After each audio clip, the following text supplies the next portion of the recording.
let's cover the Donie O'Sullivan piece from CNN. Donie O'Sullivan showed up at the HasanAbi compound and got brolic as heck. We're gonna be looking at the article / story. It's gonna be running on TV. Donie O'Sullivan is gonna be running on TV as well, which is very exciting. We did a much longer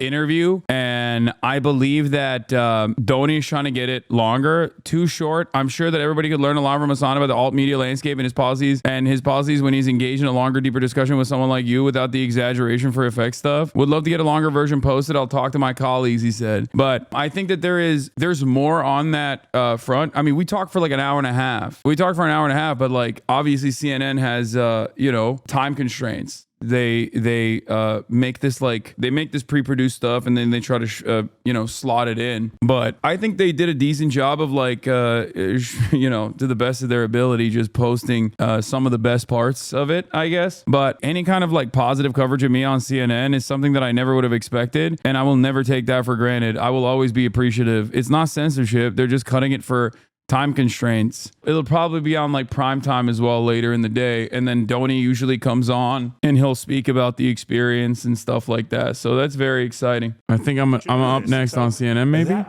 right, this comes as Democrats right now are pinning their hopes tonight on this man, Hasan Piker, the left's biggest influencer. In fact, 7.5 million people tuned into his live stream on election night. 7.5 million. So who is he? And is he getting young men to swing left? Donie O'Sullivan went and talked to him, and he is out front. Donie O'Sullivan. This is Hasan Piker. This is my dog Kaya. I thought you legitimately were going to work out. I could do some weights. He's a social media superstar with almost 3 million followers on the video streaming platform Twitch. They're eating the pets. So this is that whole masculinity thing people are talking about, huh? And he's part of a growing group of streamers and podcasters reaching young men online, a space Trump tapped into to reach young male voters. Punch in, then you won't be able to see that he's not doing any weights. But Hasan is not a Trump supporter. He's a progressive, a fan of Bernie and AOC. The Democratic Party even invited him to the DNC in August. One thing we've been hearing for weeks now is that the left needs a Joe Rogan. Yeah. I don't think that the Democratic Party can podcast itself out of this issue. Joe Rogan, he endorsed Bernie Sanders in 2020. Maybe they should do an autopsy on why he left the party. Yeah, I've heard you say when it comes to stuff that guys like, you seek that stuff out online, whether it's watching a streamer, whether it's watching guys talking about working out and fitness. You say that the right wing just dominates. Look how tall space. she is. Yeah. Why? On TV. Well, I think that's why I started on Twitch, right? I know for a fact that the video game space is like people who consume this culture, people who are a part of this culture are not all right wing. I wanted to showcase to people that no, you can be a progressive person, you can be a leftist and have fun at the same time. How many people were watching your live stream on election night? The total unique number was 7.5 million. There's a general sense that when it comes to the world of podcasts, alternative media, I don't even know what you want to call it, that Trump did a much better job with that than Democrats and Harris. Absolutely. I think that's true. When I saw the Aiden Ross collab, I thought, this doesn't have emotion. It was awkward. It was weird. But then I saw Trump on Theo Vaughn, and he started talking about cocaine. And I was like, uh-oh. This humanizes him. Cocaine so you're way up with cocaine more than anything else you can think of. Cocaine will turn you into a damn owl, homie. You know what I'm saying? Yeah. Harris did consider going on Joe Rogan. Yeah. But she didn't. What is it that the Democrat Party has to do differently? Well, I think that they need to change their policies. It's a policy thing. Yes, it's 100% a policy thing. Which is the boring answer. Although it would be very self-serving for me to say, I'm the left's Joe Rogan, the Democratic Party should give me millions of dollars. That's not going to solve this problem. What will solve this problem is if the Democratic Party actually adopts real left-wing economic populist messaging instead of purposefully avoiding that stuff because they're terrified of upsetting their corporate donors. I think Trump speaks to mail insecurities better, and I think Trump speaks to the anger that people have. Whereas the other side of the political spectrum does not speak to that anger at all. There's been a lot of controversy around you. Yes. The way you talk about Israel is viewed by some as anti-Semitic. Yeah. Are you anti-Semitic? Of course not. The real problem here is that I'm an anti-Zionist. The real problem here is that I'm extremely critical of Israel and all of the information that's readily available, especially on social media for so many people that don't necessarily rely on mainstream media any longer to get their information.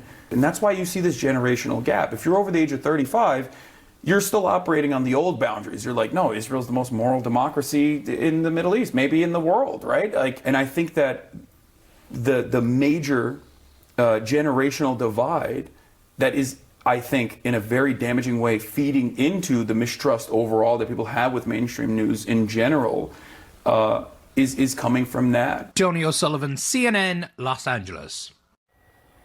Yeah, it was just so thoughtful and important to hear that. Ken Martin is out front. He is running to be the next chair of the DNC. He's the current chairman of the Minnesota Democratic Farmer Labor Party. And I really appreciate your time, Ken. So, you hear Hasan Piker. 7.5 million people watched him on an election night. He's all in as a Democrat.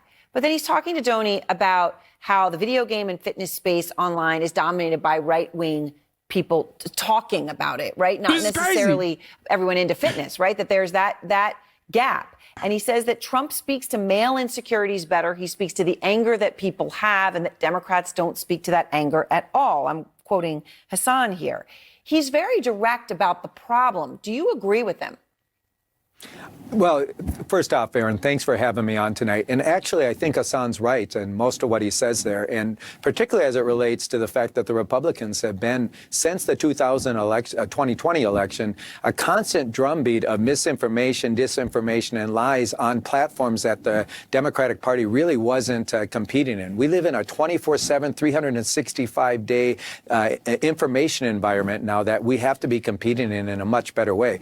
Podcasts, streaming services, TikTok, social media, of course. My two boys, 22 and 20, they get their information from TikTok, right? And so we have to start realizing that we have to be where the voters are. That's half the battle, of course. Okay, and no, he's missing the point. I didn't say just be at the podcast. Others who are already trusted validators and messengers in these spaces to help push these messages out and to have conversations with voters and people who are feeling frustrated and angry and left behind. That's not what I said. When we send people into these spaces, it tends to be politicians. That's the opposite or of what I talking heads. said. People like I said Hasan change have the policies. deep influence and certainly have a voice and a following. So, there has been a lot of focus, and he sort of touches on that because he's talking about the dominance of right-wing voices in very male spaces like video games or fitness. And there has been, though, broadly speaking, Ken, so much focus right now, and as you're looking to run the DNC, this is at the center of it. I said you're not going to podcast your way out of this problem. Aggressively away from certain social positions like DEI, right? Or from issues where Democrats certainly seem to be in this election and certainly were successfully branded as much to the left of American voters. For example, Kamala Harris's support of taxpayer-funded surgeries, transgender surgeries for illegal migrants. The heads of the Trump and Harris campaigns see the impact of that issue, of that now famous ad, very differently. That's crazy. I wanted to play each of them for you. Oh, my God. We targeted black men, Hispanic families. Oh my God, I'm dying. They did not. They're like, no, we have to find a Joe Rogan to the left and give him $1 million. That's the point. That's what we got to do. I don't know how else I can communicate this point like openly. This trans ad was not driving vote. There's a belief that if only we had responded to this trans ad with national and huge battleground state ads, we would have won. I don't think that's true. So, Ken, how do you see it? One of the most ruthlessly effective negative ads in all of history, or this trans ad was not driving the vote. Even if they'd responded to it more effectively, they wouldn't have won. Which point of view is right?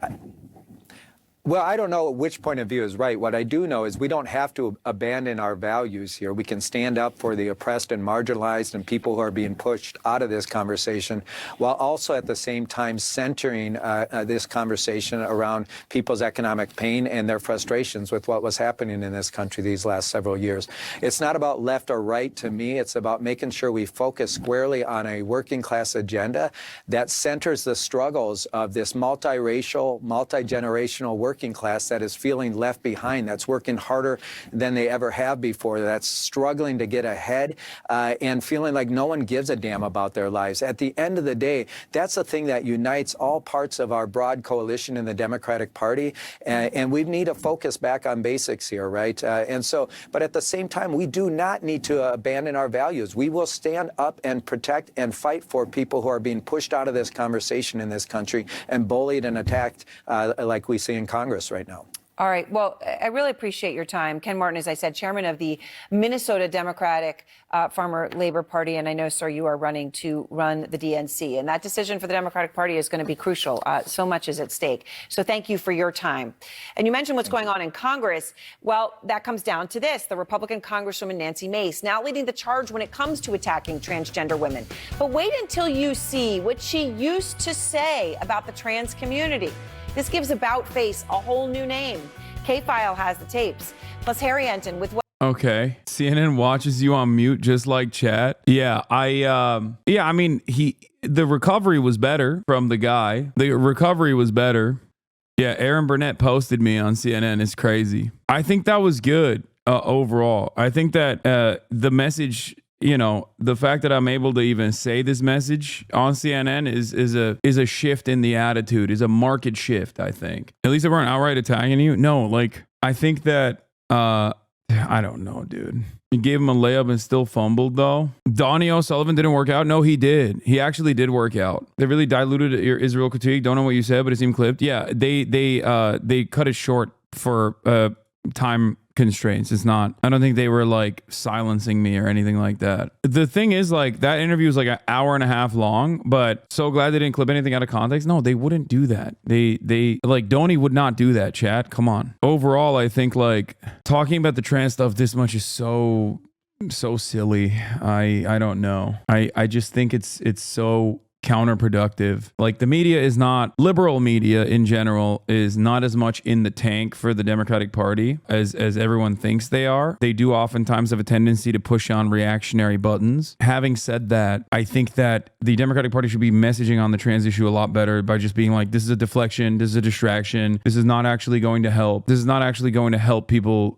fix the prices, you know? It's very stupid.